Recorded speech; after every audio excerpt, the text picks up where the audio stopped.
Okay, I'm going to try and give you a little bit of up close and personal about the gas bike. Okay, this is the gas bike. I'm sure I'm going to put new tires on it and put some brakes on it, because now, yeah, you see no brakes, right? There's no cables going to the brake. There's no brake shoes, no brake pads, no brake, nothing.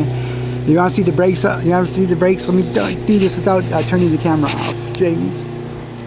Okay, I'll show you the brakes. I'll show you my brakes. Okay, see my Jordans? See my Jordans? The bottom of my Jordans? That's my brakes, fool. That's my brakes right there.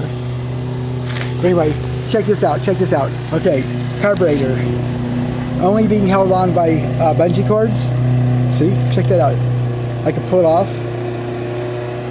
2 bungee cords, but it's holding it on pretty good. I mean, because no matter how tight you get that screw right there, I even put a new bolt on that's better than the bolt that was on there, man.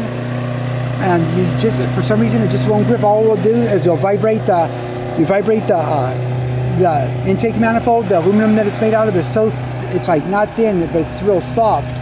And these things vibrate so much that just vibrates them down, and you see like little shavings go off of them, you know, and that can't be good for it, right?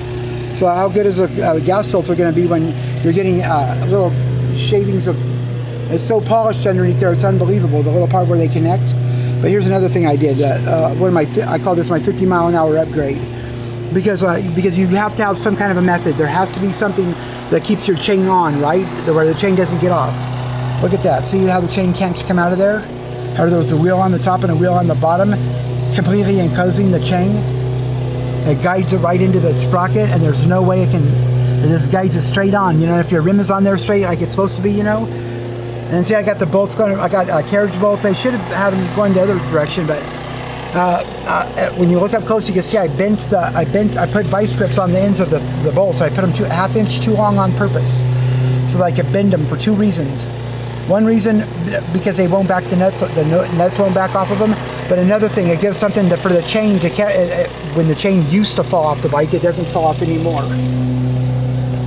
It doesn't fall off going 50. And anyway, when the chain used to fall off, those things right there would stop the chain and would stop, you know, cut the motor off. Otherwise, it'd just sit there spinning and sawing on the bolts, you know. But that stops the chain. I know it jerks it to a stop, but you know, what can I do? And check out my tire. Check out how skinny my tire is. These really are wheelchair wheels. They're the $119 ones that you could order on eBay. They call them the economy tire, you know. But look how thin that tire is. Like, check that out. Look how non-existent that is.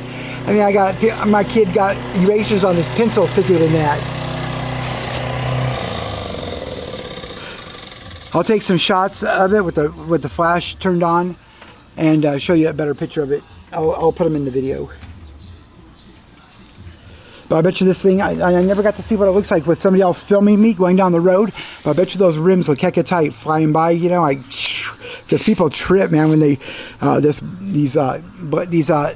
these dudes were over there at walking by this one store the other day that's, you know, about 7 miles away from here, but that's nothing. I ride all over the place, man, like 20 miles and stuff every day. But anyway, this guy was telling his friend, he goes, man, see that? There's the dude right there. That's the dude I was telling you about, man. He almost knocked me down. I go, man, no, I didn't almost knock you down. Because I kind of remembered where I saw him from, because they did kind of spook me a little bit, because I thought, like, damn, here I am. Yeah, I probably startled the dude, because he did kind of jump, like, when I did go by him, you know. But I was doing at least 40 or maybe 45 when I passed by him. And he goes, man, he blew by me so fast I felt his wind, man, that I thought for sure he was going to knock me down. It looked like he's coming straight at me. He was telling his friend that. I go, man, he's exaggerating. No, he wasn't really exaggerating. I did come really close to him, but I do that to a lot of, I'll go between cars like so close that I'm even surprised my handlebars don't touch one of them, you know. But anyway, no fear, no, I'd rather die on my feet than live on my knees.